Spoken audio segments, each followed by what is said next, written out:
This is Mark Gunn Media. Hit it! Welcome to Gunshots Straight from the Hip. I'm your host, Mark Gunn. The views expressed on this program are those of the host and guests and not necessarily reflective of anyone or any entity associated with this broadcast. This episode, America's 400-year case of PTSD.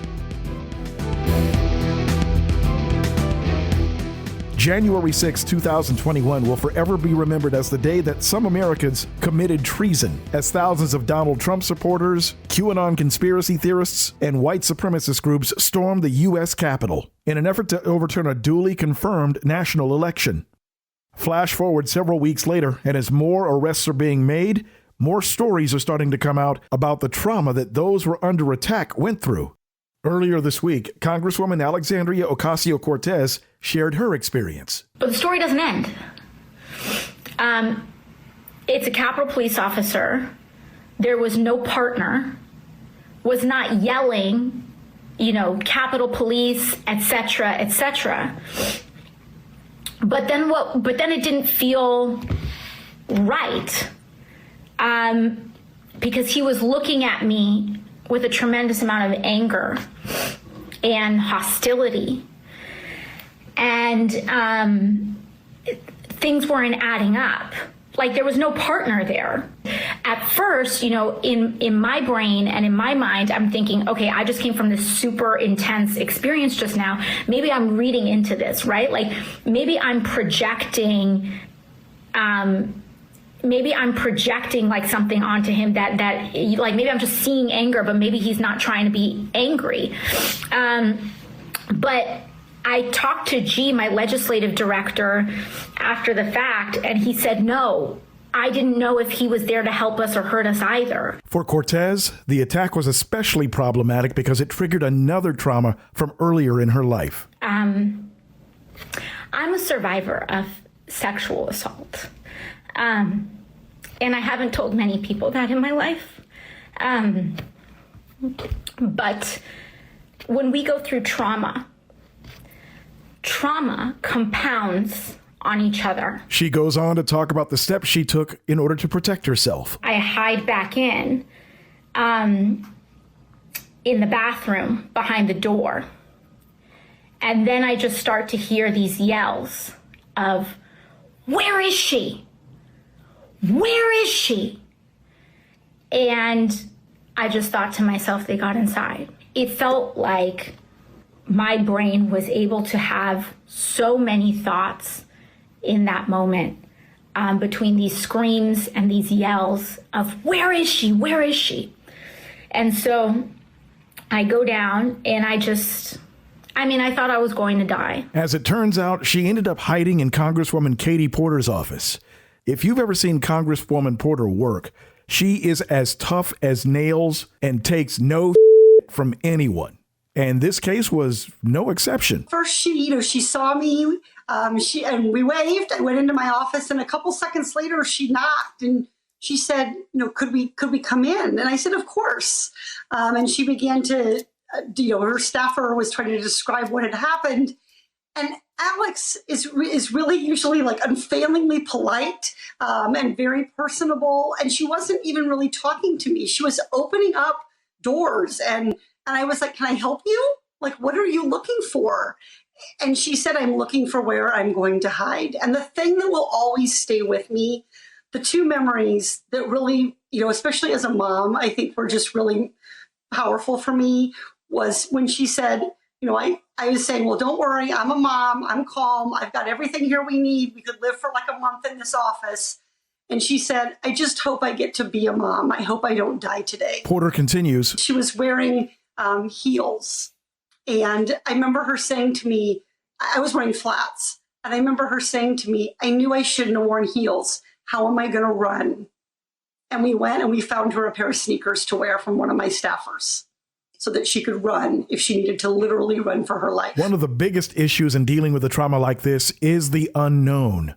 One question being, about how long did you end up being holed up in your office? About 6 hours. There was no communication about what to do. No one came to check on us. The Capitol Police never accounted for every member's safety. And so we heard voices in the hallway. We didn't know what they were, whether those were police officers, whether those were intruders. And so we stayed dark. We clipped the windows, the curtains. We turned our phones off. We silenced everything.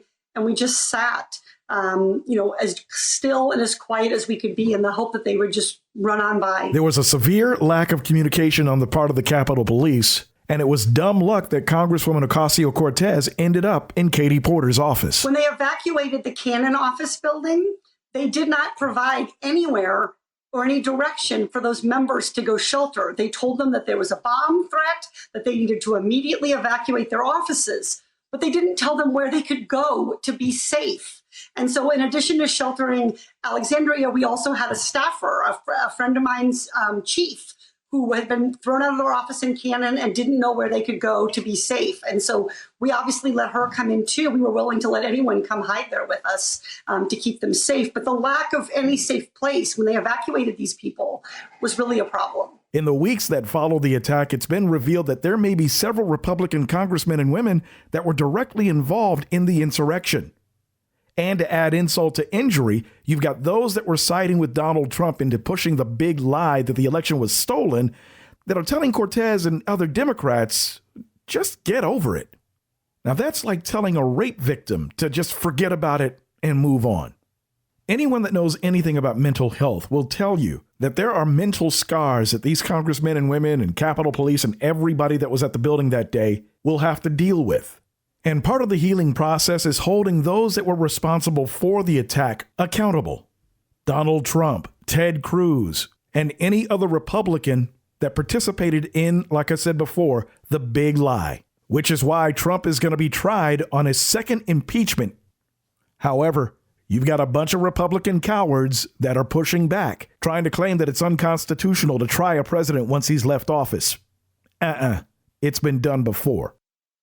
So we're dealing with a dramatic case of post-traumatic stress disorder. And Dr. Daniel Bover, a forensic psychologist, talks about what the victims will be going through. Well, for the people that were there, certainly it was a traumatic experience, and they probably felt like their life was in danger. So they're going to have to live with the residual effects of that, which could be very severe. The Capitol is the symbol of our democracy, and to see it stormed and attacked by rioters is probably something we never thought we would see. So I think it's not only traumatic to the people that were there, but the people who witnessed it even on television. A post-traumatic stress disorder, or PTSD, is defined as an anxiety problem that may develop after a traumatic event like combat, crime, accident, or natural disaster, triggered by memories, flashbacks, or nightmares. And given the pandemic, and a lot of Americans at home watching this in real time, does it have an effect on the average person, even if he or she weren't there? It does, because, these images are very disturbing, and they're not something that people see, obviously, every day. Also, if you have a history of your own trauma, these images can actually trigger you and reactivate that sense of impending doom. So it's really something that's not unusual, given the severity and intensity of the situation. I think it really makes sense. And because of everything involving the pandemic, it feels like it's one trauma on top of another trauma, like it's just piling on. Absolutely. There was really never any good time for this to happen. But with the social isolation, the economic devastation, the illness itself, this was really the perfect storm. And it has been very traumatizing for people. Seeing as how this is the perfect storm, how do you know if you're not handling this well? What are some of the signs that you need to look out for, either in yourself or your loved ones? So you really have to look at people's daily functioning, right? Are they sleeping? Are they functioning at work? And all this is compounded by the fact that so many people are doing things online now that it may not be as apparent as when they were actually going into a physical structure. So I think anything that is affecting people in a way that they can't, go through their normal routine, whether that's work or school or interpersonal relationships, then I think it's time to seek professional help. Seeing as how we're spending a lot more time online, we're being deluged with a lot of information. Now, for media professionals like me, this is my job. My job is disseminating information, so I have coping mechanisms to deal with it. But for the average person, here are some tips that you can use in case you feel like you need to take a breath, get away from all of it. Some good tips are to limit your information on social media or news exposure that you may find disturbing or traumatizing. Make sure that you're exercising, that you're getting plenty of sleep, and that you are, practicing mindfulness either through yoga or meditation. And I think it's also important to make a gratitude list of the things that that you have gratitude for. So all these things are things I think that will be helpful to trying to navigate this stress. Another great way to cope is to isolate yourself in a different kind of way. Try taking a walk in the woods or on the beach when very few people are there. Put yourself in a different type of isolation where your surroundings are a lot more spread out and they don't include four walls. And if that doesn't help, please seek professional help from a mental health counselor. Given these days and times, there are plenty of capable practitioners who can help you through your crisis. Coming up, a mental health issue that is so uncomfortable for most Americans to deal with that it's gone untreated for the last 400 years. Although slavery itself has ended, the after effects still linger. Chairman of the Emancipation Support Committee, Kafra Kambon, says it has caused mental damage, which has passed from generation to generation. He says in some cases, it also causes people of African descent not to accept who they are and embrace their culture. Post-traumatic slave syndrome, coming up on Gunshots Straight from the Hip. If you're an advertiser, one of the most important things about getting your message out is actually standing out from the rest of the crowd. If you're listening to this program right now, this is where you'd hear your commercial. As an exclusive sponsor of Gunshots Straight from the Hip, your commercial is professionally produced and gets a longer shelf life based on your needs. Gunshots Straight from the Hip is a unique and compelling program unlike anything else in the marketplace. Episodes are available for download on iTunes, TuneIn, and MarkGunMedia.com. And depending on how you tailor your message, the potential for new and repeat customers is that much greater. Best of all, it's extremely cost-effective. If you'd like more information on how you can be a sponsor of this broadcast, call Mark Gun Media Inc. at 502-407-0283. That's 502-407-0283. Or log on to markgunmedia.com. For downloads of this and past episodes and information about all the multimedia services we offer, log on to our website at www.markgunmedia.com. That's markgunmedia.com. Welcome back to Gunshots Straight from the Hip. I am your host, Mark Gunn. And remember, you can subscribe to us no matter where you listen to your podcasts. And if you happen to listen to Apple Podcasts, we'd really appreciate a review because it helps us to increase our overall profile. This episode, we are talking about post-traumatic stress disorder in light of the January 6th domestic terror attack on the Capitol. You're hearing about all the arrests that are being made, but you're starting now to hear about the experiences of some of the Congress people that were inside the Capitol when the attack happened. And we wanted to touch on the possibility of developing PTSD if their experiences weren't dealt with properly. Speaking of which, this country is currently dealing with its own PTSD. In fact, it's been dealing with it for the last 400 years. 400 years. 400 years. 400 years. More than 400 years of being treated different.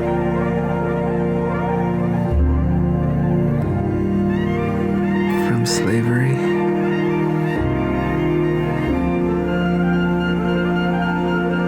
to Jim Crow,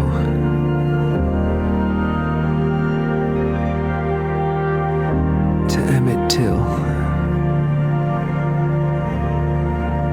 to Dr. Martin Luther King Jr. Saying consciously or unconsciously that I do not deserve to exist. And it's still happening today. 400 years. And we're still in this position? What did we do so wrong? Try to love us before you crush us. 400 years, and it still doesn't feel like home. If you truly want to understand us, then you have to learn about us from us. You have to feel our pain. Who taught you to hate yourself from the top of your You head have to acknowledge to the soles of your what feet? we know. Please try to love us.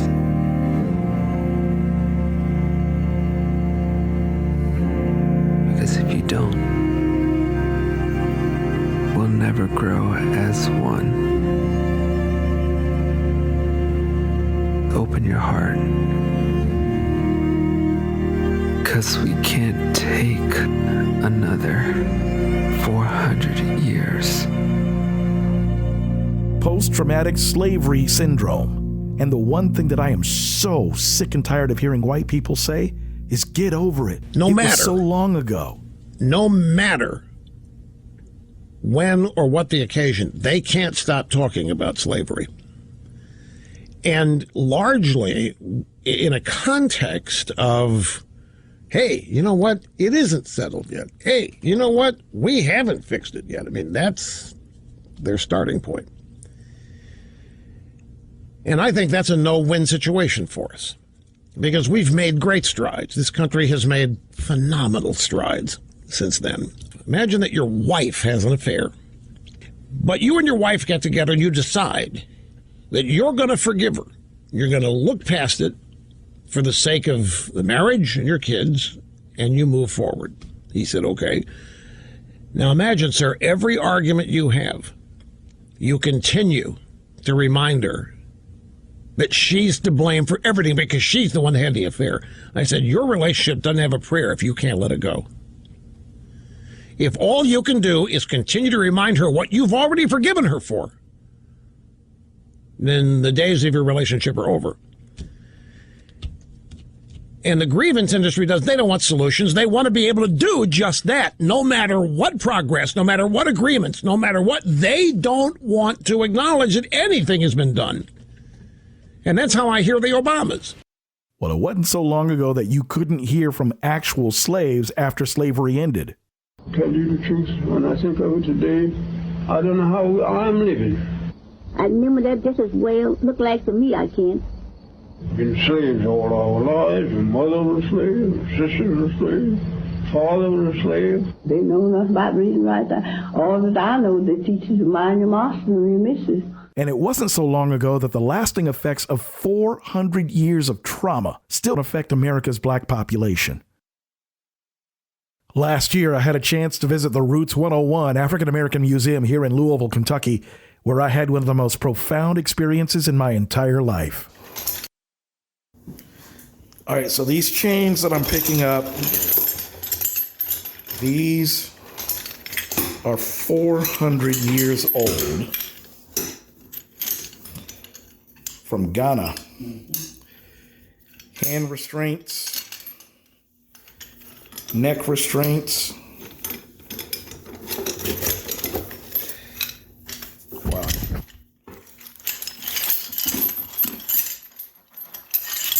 So that's 35 pounds. Right. Imagine the heat off of them. Oh, man. Then trying to hold your wife, kids. That's just crazy.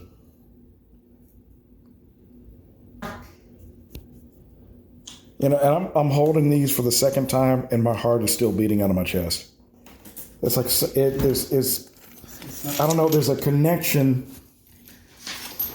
that when you pick them up, you feel every bit of the anxiety that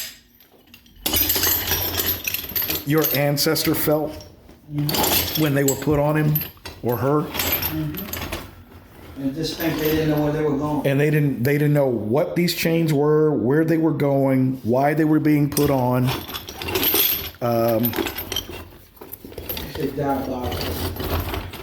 You can find that video on YouTube. Just search for Meeting My Ancestors.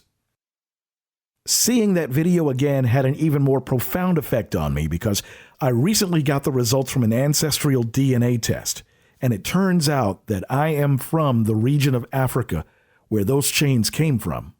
So the anxiety that I talked about feeling, that trauma, is something that is passed down from generation to generation. Dr. Joy DeGury explains. Post-traumatic slave syndrome is an explanatory theory that really looks at multi-generational trauma. One of the things that's difficult for people is their first response is, oh my God, that happened so long ago. We're talking about people being captured, shipped, sold, beaten, raped, experimented on, and then you have to ask the question, did the trauma continue? Yes, so 300 years of trauma, no help, freed, no help, more trauma. If it's a sustained trauma, then the impact of that is also sustained. When we look at multi-generational trauma, we're looking at people who are maybe victims of natural disasters and their families and their children and generations of folks who have experienced war.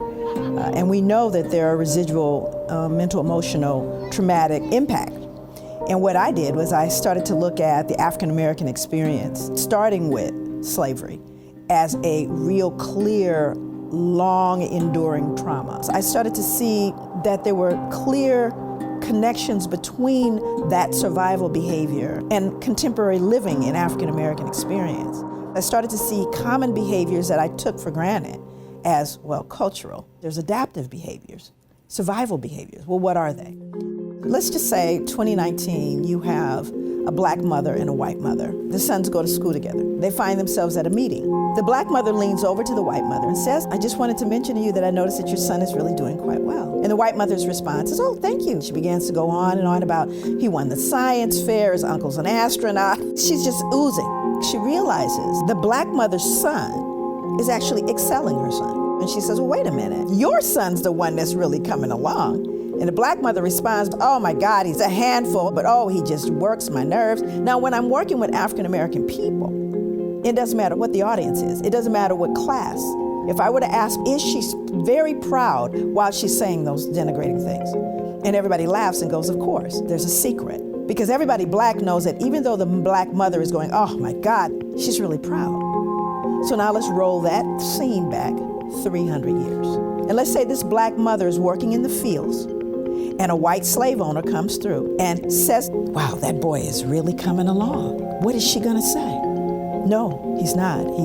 He's stupid, he's shiftless, he can't work, because I don't want you to sell him. So I denigrate them to protect them. That is called appropriate adaptation when living in a hostile environment. The little white boy, say Timmy, you know, he feels really comfortable and happy about what his mom just said about him. And Trey looks at his mom and wonders, why can't you be proud of me? Because he doesn't understand the secret yet. And by the time he learns the secret, he will have already been injured by it. Post-traumatic slave syndrome. Post-traumatic slave syndrome, once again, is a trauma that gets passed down from generation to generation. Researchers in Africa have found that this trauma happens on a cellular level. One professor of psychiatry at Mount Sinai, Dr. Rachel Yehuda, conducted an in-depth research on how serious incidents of trauma, like slavery, can be passed down through generations in shared family genes. Her research revealed that when people experience trauma, it changes their genes. This change is then passed down to their children, continuing the cycle. The chairman of the Emancipation Support Committee, Kafra Kambon, said the trauma can sometimes make Africans distance themselves from their culture and the suffering their ancestors endured. He said the psychological and emotional damage done to those enslaved has left an untreated trauma. When we see certain patterns of behavior, we treat them as racial characteristics, as opposed to the effects of untreated trauma, because we don't recognize our trauma. He said for hundreds of years, the Africans experienced heavy amounts of trauma. The trauma is no longer as intense because the physical brutality has been taken out of the equation, at least as it existed then, and it's not all gone. But all kinds of psychological things are part of the machinery of a continued mental enslavement. Mr. Cambon said the trauma has also affected the way some in the diaspora look at themselves. Why is there a preference for, say, fair skin, people with fair skin? Why is there a preference for that? Why do people feel that there's something superior about white people? And these are psychological realities in our society today, and it all has to do with that and the fact that all the things that inculcated those values, those beliefs, and all of that, those things are not addressed. Mr. Cambon said everything society has learned about Africa leans more to the negative side. He said there is a need to constantly educate the public on the positives. Most people with PTSD, whether they be combat veterans or people that have experienced a traumatic event like that of the Capitol back on January 6th, get treated. But what happens when you have a trauma that goes untreated, especially one that's been around for over 400 years? We're unique as individuals. Everybody's not traumatized by a traumatic event, whether it's direct or not. But when we start talking about chattel slavery, we're not talking about one trauma. We're not talking about a specific event. We're talking about generations of trauma with no intervention. Based on what I know about sugar plantations, tobacco, the Caribbean, what I know about American chattel slavery and the plantations there, does anyone right now ever recall mental health assistance to slaves? Anybody remember sending in the therapist after I sold off your son, daughter, raped folks? At any point? Never. Second question, after slavery was officially over, now you're free. Anybody remember any therapy then? We know it's been rough, it's been deep for you, it's been difficult, we're gonna do a little group therapy. Anybody remember that? That would be no. Number 3, after slavery officially ended, both in the States, in the Caribbean, the British ended, do you remember whether or not trauma continued? Did the trauma continue for people of African descent? I need to know. Okay, so now let's do the math. Hundreds of years of trauma, no treatment. Freed, more trauma, no treatment. What do you do the math? Do you think there may be residual impacts of that trauma? Of course there is. It didn't end, friends, and it hasn't ended yet. So I think on one point, African people and people of African descent are extremely resilient. Matter of fact, I think we're a miracle. Far be it for us to pathologize or to look and cast this idea of weak and sick people. Oh, on the contrary, I'm profoundly resilient because we've done everything we've done thus far with no help. And so here we are, continuing to deal with a mental health issue that's been lingering for 400 years. And what America needs to realize is as long as we're mentally unhealthy as black people, things aren't going to be good for you as white people. After all, this is your original sickness. So with all the talk about unity and racial reconciliation, this is one more mess that you've got to clean up. So my question to you is, what's your prescription? You've been listening to Gunshots Straight from the Hip. The views expressed are those of the host and guests and not reflective of any business entity or anyone associated with this broadcast. If you have any comments or want more information on how to be a sponsor, log on to our website at markgunmedia.com or call us at 502-407-0283. That's 502-407-0283. Thank you for listening. Mark Gun Media. No hype, no hoopla, just damn good work.